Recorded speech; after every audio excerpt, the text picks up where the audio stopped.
ಇಂದಿನ ಸರ್ಕಾರ ನಮ್ಮ ತಾಲೂಕಿನಲ್ಲಿ ಸುಮಾರು 113-114 ಕೋಟಿ ಖರ್ಚು ಮಾಡಿ ಒಂದು ಒಳಾಂಗಣ ಕ್ರೀಡಾಂಗಣ ಮಾಡಿದ್ದಾರೆ. ಕ್ರೀಡಾಂಗಣ ಮಾಡಾದ್ಮೇಲೆ ಅದು ಮೇಂಟೆನೆನ್ಸ್ ಪ್ರಾಪರ್ ಆಗಿ ಆಯ್ತಲ್ಲ ಅಧ್ಯಕ್ಷರೇ.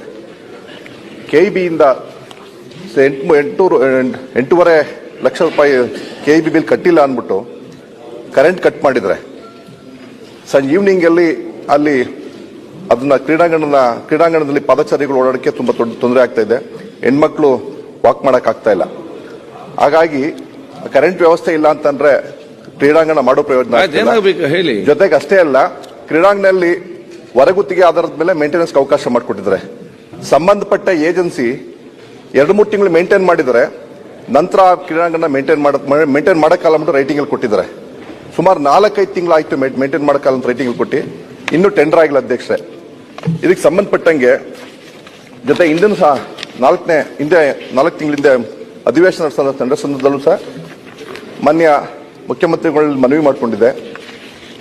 ಆ ಕ್ರೀಡಾಂಗಣಕ್ಕೆ ಬೇಕಾಗುವಂತ ಸಾಮಗ್ರಿಗಳನ್ನ ಮತ್ತು ಕ್ರೀಡಾಂಗಣಕ್ಕೆ ಬೇಕಾಗುವಂತ ಎಲ್ಲ ಪೂರಕವಾದ ವಸ್ತುಗಳನ್ನ ಪರ್ಚೇಸ್ ಮಾಡಲಿಕ್ಕೆ ದರ ಪಟ್ಟಿಗಿಂತ 3 ಪಟ್ಟು ಜಾಸ್ತಿ ಒಂದು ಎಸ್ಟಿಮೇಟ್ ನ ಕಳಿಸ್ಕೊಟ್ಟಿದ್ದಾರೆ ಕ್ರೀಡಾ ಮತ್ತು ಸಬಲೀಕರಣ ಕಮಿಷನರ್ಗೆ. ಅವರು ದರ ಪಟ್ಟಿಗಿಂತ 3 ಪಟ್ಟು ಜಾಸ್ತಿ ಇದೆ ಅದನ್ನ ಅಂದ್ಬಿಟ್ಟು ವಾಪಸ್ ಹಾಕಿದ್ದಾರೆ. ಜೊತೆಗೆ ಕಾರ್ಮಿಕರಿಗೂ ಸಹ ಕಳಿಸ್ಕೊಟ್ಟಿದ್ದಾರೆ. ಕಾರ್ಮಿಕರು ಸಹ ರಿಜೆಕ್ಟ್ ಮಾಡಿದ್ದಾರೆ. ಆ ರಿಜೆಕ್ಟ್ ಮಾಡಿದ್ರ ನಂತರ ಅದಕ್ಕೆ ಬಿಲ್ ಆಗಿದೆ.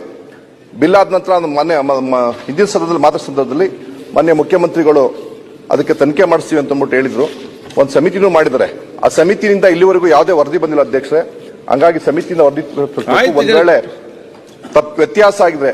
ಜೊತೆಗೆ ಅದಕ್ಕೆ ಕಳಪೆ ಗುಣಮಟ್ಟದ ಕೂಡಿದೆ. ಅದಾಗಿರೋ ನೆಲಹಾಸುಗಳು ಸಹ ಆಲ್ರೆಡಿ ಕಿತ್ತೋಗ್ತಾ ಇದೆ. ಆ ಬ್ಯಾಡ್ಮಿಂಟನ್ ಕೋರ್ಟ್ ಮಾಡಿದ್ದಾರೆ. ಚಿತ್ರದಲ್ಲಿ 4-5 ತಿಂಗಳು ಮೇಂಟೆನೆನ್ಸ್ ಆಗ್ತಾ ಇಲ್ಲ. ಇಲ್ಲಿ ಮುಂದಕ್ಕೆ ಮಾಡ್ತೀವಿ ಅಂತ ಹೇಳಿದ್ದಾರೆ. ಪುನಃ ರಿಪೀಟ್ ಆಗಬಾರ್ದಂತ. ಒಂದು ಎಲೆಕ್ಟ್ರಿಸಿಟಿ ಬಿಲ್ ಕಟ್ಟಿಲ್ಲ ಅಂತಂದ್ರೆ ಕೆಇಬಿ ಪವರ್ ಕಟ್ ಮಾಡಿದ್ರೆ ಅದು ಉಪಯೋಗ ಆಗುತ್ತೆ ಸ್ಟೇಡಿಯಂ. ಅದು ಒಂದು. ಜೊತೆಗೆ ಹಿಂದಿನ ಸಭೆಯಲ್ಲಿ ಮಾತಾಡಿದ್ವಿ. ಹಿಂದಿನ ಸ್ವಲ್ಪ ಪೂರ್ಣ ಮಾಹಿತಿ ಕೊಟ್ಟಿದ್ದೀವಿ.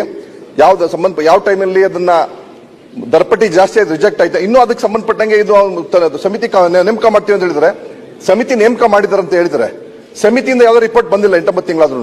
1-3 ಪಟ್ಟು ನಿಮ್ಮ ಮಾರ್ಕೆಟಿಂಗ್ ದರಪಟ್ಟಿಯಿಂದ ಅದಕ್ಕಿಂತ ಹೆಚ್ಚಿನದಾಗಿ ಕಳ್ಸಿಕೊಟ್ಟಿದ್ರೆ ಸಂಬಂಧಪಟ್ಟ ರಾಜ್ಯ ಮಟ್ಟದ ಅಧಿಕಾರಿಗಳು ರಿಜೆಕ್ಟ್ ಮಾಡಿದ್ರು ಸಹ ಬಿಲ್ ಮಾಡಿದ್ದಾರೆ. ಮಾನ್ಯ ಮುಖ್ಯಮಂತ್ರಿಗಳು, ಮಾನ್ಯ ಅಧ್ಯಕ್ಷರೇ,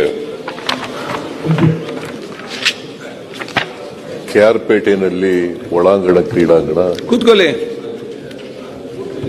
ವಿದ್ಯುತ್ ತೆಗೆದಾಕಿದ್ದು ನಿಜ. ಆದರೆ ಮತ್ತೆ ಮರುಸ್ಥಾಪನೆ ಮಾಡಾಗಿದೆ. ಬಿಲ್ ಕಟ್ಬಿಟ್ಟಿದ್ದೀವಿ. ಆಮೇಲೆ ನಿರ್ವಹಣೆನ ಒಬ್ಬರಿಗೆ ಕೊಟ್ಟಿದ್ದು ಅವರು ವಾಲಂಟಿಯರ್ ಆಗಿ ಮಾಡೋಕ್ಕಾಗಲ್ಲ ಅಂತ ಹೇಳಿ ಮಾಡಿದ್ದಾರೆ. ಅದಾದ್ಮೇಲೆ ಟೆಂಡರ್ ಕರೆದು, ಯಾಕಂದ್ರೆ ಜಿಲ್ಲಾಧಿಕಾರಿಗಳು ಮಂಡ್ಯ ಜಿಲ್ಲಾಧಿಕಾರಿಗಳು ಮಾಡಬೇಕು, ಅದನ್ನು ಟೆಂಡರ್ ಕರೆದು ಇವತ್ತೇ ಆರ್ಡರ್ಸ್ ಇಶ್ಯೂ ಮಾಡಿದ್ದಾರೆ. ಓಕೆ, ವಿಜೇಂದ್ರ ಯಡಿಯೂರಪ್ಪ. ಅದಕ್ಕೆ ಮಾನ್ಯ ಮುಖ್ಯಮಂತ್ರಿಗಳು ಮನವಿ ಮಾಡ್ಕೊಳ್ಳೋದು ಇಷ್ಟನೇ.